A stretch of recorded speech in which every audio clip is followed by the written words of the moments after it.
السلام علیکم ویورز، کیا حال ہے؟ امید ہے آپ خیریت سے ہوں گے اور آپ تک میری پہلے والی ویڈیوز پہنچ چکی ہوں گی۔ امید ہے ان سے آپ نے کافی فائدہ اٹھایا ہوگا۔ تو پہلے لیکچر کے اندر ہم نے پڑھا تھا عقائد کے لحاظ سے، جو دوسرا لیکچر تھا اس کے اندر ہم نے توحید کے حوالے سے پڑھا تھا۔ ابھی یہ تیسرا لیکچر ہے، تو یہ ہمارا شرک سے متعلق ہے۔ شرک کے معنی ہے حصہ داری یا ساجھیداری۔ لیکن اس سے پہلے کہ ہم اپنا لیکچر شروع کریں، آپ لوگوں سے گزارش ہے کہ جن لوگوں نے چینل سبسکرائب نہیں کیا وہ سب سے پہلے چینل کو سبسکرائب کر لیں، پھر اس کے بعد بیل آئیکن کو دبا دیں تاکہ میری ہر نئی آنے والی ویڈیو آپ تک پہنچ سکے۔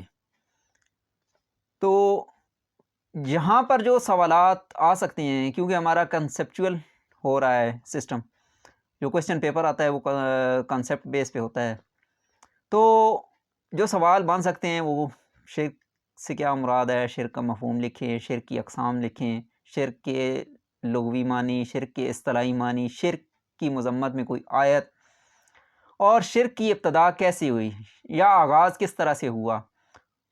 تو یہ ساری چیزیں کوشش کریں گے کہ آج والے لیکچر میں کور کریں۔ اگر نہ ہو سکی تو پھر اگلے اسی سے متعلق ایک اور لیکچر تیار کر لیں گے۔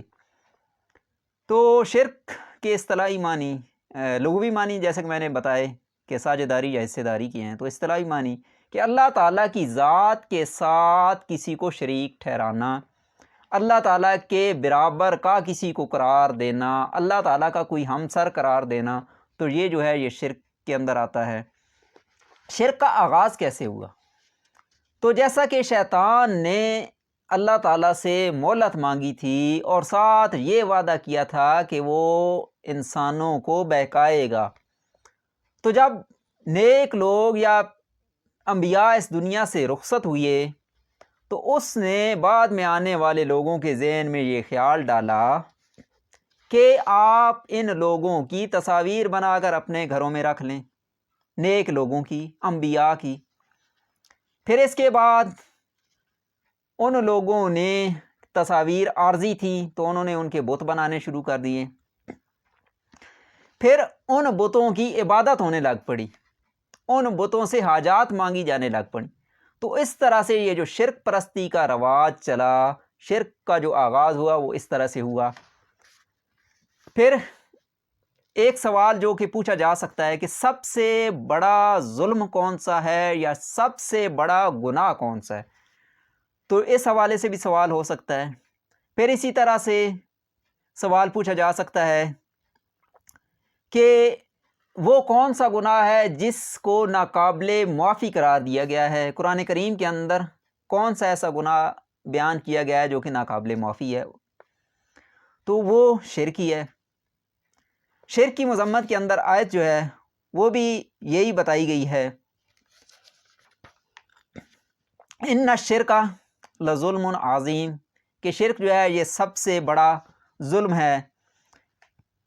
یا ایھا الذین آمنوا انما المشرکون نجس، کہ اے ایمان والو جو مشرکین ہیں وہ انتہائی پلید ہیں، انتہائی ناپاک ہیں۔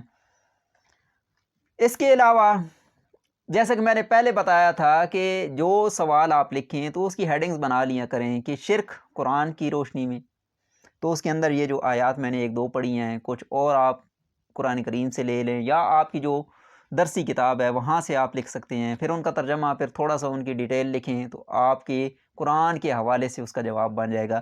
پھر شرک کی مذمت احادیث کی روشنی میں کہ نبی صلی اللہ علیہ وسلم کا ارشاد ہے، من مات یجعل للہ ندا ادخل النار، کہ جو شخص اس حال میں مر گیا کہ اللہ تعالیٰ کے ساتھ کسی کو شریک ٹھہراتا تھا تو وہ دوزخ میں داخل کیا جائے گا۔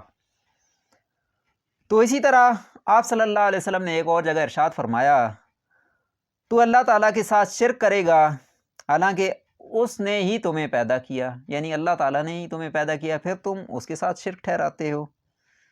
تو یہ چیزیں، یہ دو ہیڈنگز کہ قرآن کی روشنی میں شرک، پھر حدیث کی روشنی میں شرک، پھر شرک کے جو اسباب ہیں کہ یہ شرک پرستی کیوں شروع ہوئی۔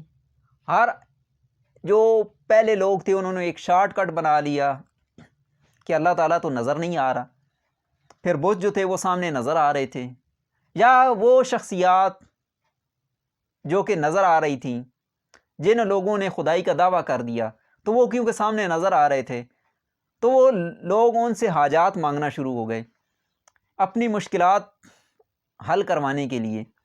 تو اس طرح سے جو شرک کے اسباب تھے وہ بھی یہاں پہ شروع ہوئے۔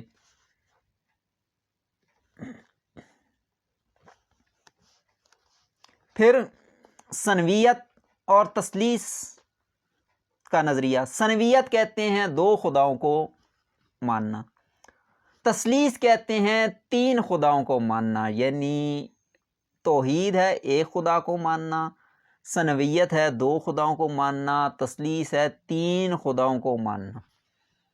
تو مسلمانوں کا عقیدہ توحید ہے، کسی قوم کا عقیدہ دو خداؤں کو ماننے کا ہے تو کسی قوم کو تین خداؤں کا ماننے کا ہے۔ پھر اس کے بعد آ جاتی ہیں شرک کی اقسام، کہ شرک کی اقسام کون سی ہیں۔ جیسا کہ توحید کی اقسام بتائی گئی تھیں کہ ذات میں شرک، صفات میں شرک اور صفات کے تقاضوں میں شرک۔ جیسے کہ توحید تھی کہ توحید ذات کے اندر توحید، صفات کے اندر اور صفات کے تقاضوں کے اندر، تو یہی جو وہاں پر توحید کی اقسام تھیں اسی کے اپوزٹ شرک کی بھی اقسام بیان کی گئی ہیں۔ پھر اس کے بعد شرک کے نقصانات کیا ہو سکتے ہیں، یعنی شرک سے کیا کیا نقصانات ہو سکتے ہیں، ان کے بارے میں تھوڑی سی تفصیل آپ لکھ سکتے ہیں۔ پھر آپ کچھ ایسے غیر محسوس شرکیہ افعال بھی ہیں جو کہ ہمیں محسوس نہیں ہوتے یا کسی شخص کو محسوس نہیں ہوتے، وہ سمجھتا یہ ہے کہ وہ خدا کی عبادت کر رہا ہے، لیکن غیر محسوس طریقے سے اس کے کچھ الفاظ کا چناؤ ایسا ہو سکتا ہے جن سے شرک کا اظہار ہوتا ہے۔ یعنی ایک تو ہے کہ ہم اللہ سے مدد مانگ رہے ہیں، لیکن اس کے ساتھ ساتھ کسی اور سے امید رکھی جائے۔